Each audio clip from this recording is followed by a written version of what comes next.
17. The land defiled.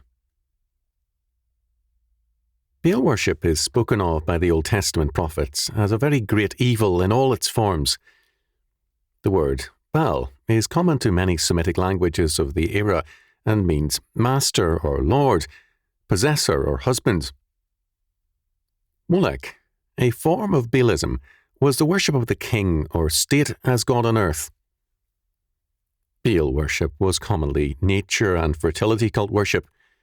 The term Baal could be, and sometimes was, applied to the God of Scripture, but it came to be used exclusively of the false gods, or Baalim.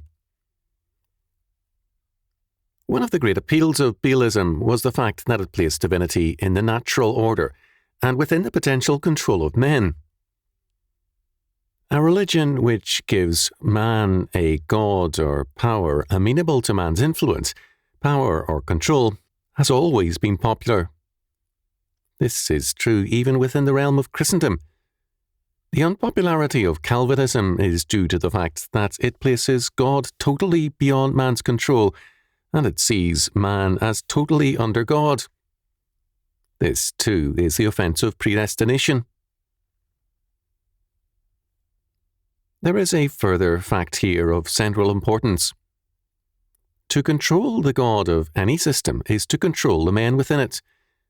The long battle of church and state has this fact at its roots. Orthodox Christianity gives us a God who is beyond the control of church and state alike. Hence, the God of Scripture has been resented by civil governments, and attempts to subvert Orthodox Christianity and its churches have been legion. The Church, too, has often been restless under so sovereign a God. Churchmen, too, prefer a God who can be put into man's pocket.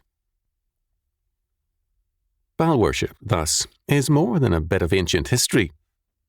In principle, it is very much with us still, in newer forms. Many of our current environmentalists and their ecological concerns are manifestations of Baalism. The Wall Street Journal, Wednesday, October the 5th, 1983, carried a front-page story about a new endangered, quote, animal, end quote, in this case an insect, the pygmy hog-suckling louse.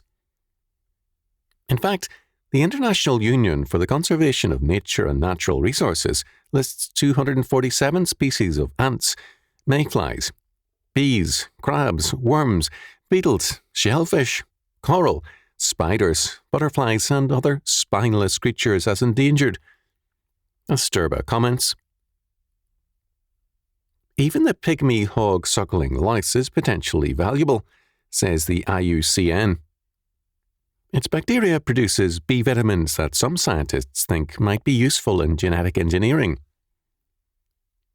To save the pygmy hog-suckling louse, however, scientists must save the pygmy hog. It, too, is on a list of species in danger of extinction, threatened by the destruction of its habitats of thatch scrub savanna. And, as if that were not irony enough, the pygmy hog is threatened by infections transmitted by one of its parasites, the pygmy hog-suckling louse. Note that the value of this louse is only a potential one, depending on more than one hypothetical element, and even then useful, quote, in genetic engineering, end quote, a somewhat questionable activity. It hardly needs saying that such a concern for a louse by peoples who favour the murder of millions of unborn babies is hardly a moral concern. It is, however, Baal worship. It places ultimacy in the natural order and in the men who control it. At the same time, it is a very destructive faith. Albert Schweitzer developed a religion of reverence for life. Life in all its forms was to be equally respected, the mosquito and the earthworm together with man. Morality for Schweitzer meant the protection and the preservation of the life around man. The problem of bacteria and disease Schweitzer never faced squarely. Albright rightly termed Schweitzer's faith, quote, pantheistic, end quote, and stated rightly. In no sense can Schweitzer be labelled as a Christian thinker. Seemingly, such a view is a supremely loving, thoughtful one, but in reality, it leads to hypocrisy and evil. Schweitzer professed great concern for even earthworms crawling on walks after a rainstorm. He held that all life should be revered, saying, "The important thing is that man should be humane to all living things. He should never take the smallest life, say a fly on this table, without regret and compassion." According to McKnight, Schweitzer was ostentatious in parading his reverence for life. He would call attention to an ant on his sleeve and call it his, quote, pet ant, end quote. He had small hinged hatches in his screens in order to release gently any mosquito caught under a tumbler. He spoke of pity for the bacilli of sleeping sickness when a new drug was discovered capable of destroying the disease. On the other hand, those who knew him well reported that Schweitzer would knock the brains out of litters of kittens and puppies to keep the hospital from being overrun with them. There were limits to his reverence for life. These limits were of Schweitzer's making. Instead of God's law governing him, Schweitzer's own opinions ruled. His scientific and other associates were constantly reminded by the doctor that the life of an ant or a cockroach is as precious as their own. For Schweitzer, life, not Christ, was divine. This, quote, reverence for life, end quote, actually devalued man, because if a cockroach or a louse is as valuable as a man, then we have prepared the way for monstrous evils. If lice or cockroaches become too abundant, we eliminate them out of an ostensible reverence for other life forms. If we believe that there is a human overpopulation, then we practice abortion and euthanasia to rid ourselves of some of the surplus. Advocates of abortion are insistent that they regard life highly. They advocate abortion to maintain the quality of life, we are told. Hitler felt that the quality of life would be improved in a world without Jews and Christians. Stalin wanted to improve the quality of life by eliminating Jews, Christians, capitalists, and all opponents and critics. In terms of humanism, the quality of life is a highly subjective term. It can be used to justify anyone we dislike. Baal, or nature worship in its every form, destroys a transcendental frame of reference. Good and evil then become categories of human definition. When men make themselves to be the source of definition for law, for good and evil, and of the quality of life, they defile the land, and judgment becomes their portion.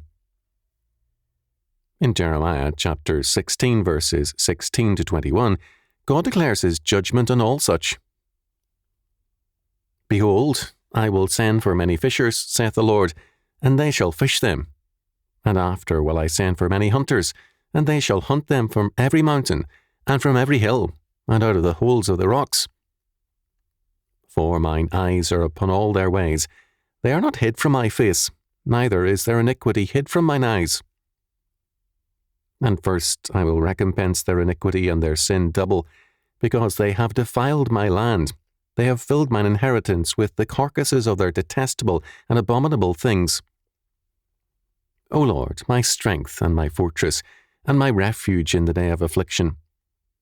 The Gentiles shall come unto thee from the ends of the earth, and shall say, Surely our fathers have inherited lies, vanity, and things wherein there is no profit. Shall a man make gods unto himself, and they are no gods? Therefore, behold, I will this once cause them to know. I will cause them to know mine hand and my might, and they shall know that my name is the Lord. God declares, verse 16, that he will cleanse the land of all men who defile it by bringing radical judgment upon the nation.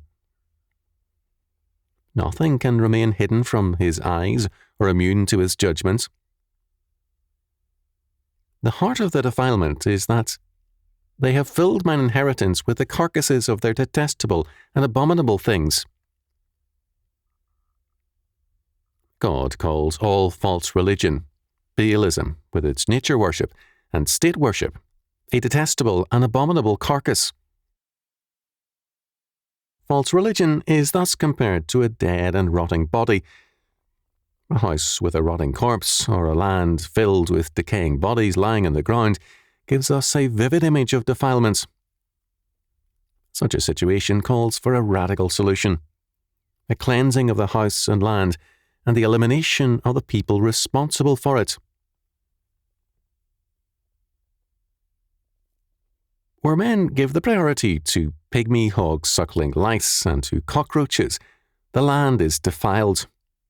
We have Baalism and the imposition of naturalistic and humanistic standards on the land.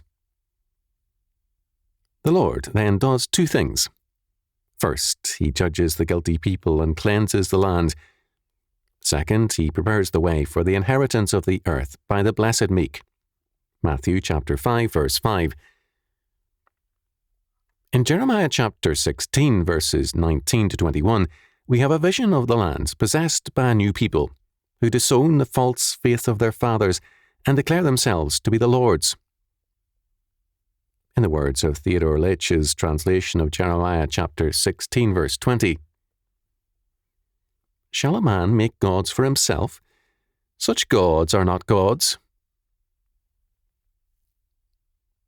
We live in a day of false gods. The earth is defiled by their corruption. If we do not cleanse our land of this defilement, God's judgments will do so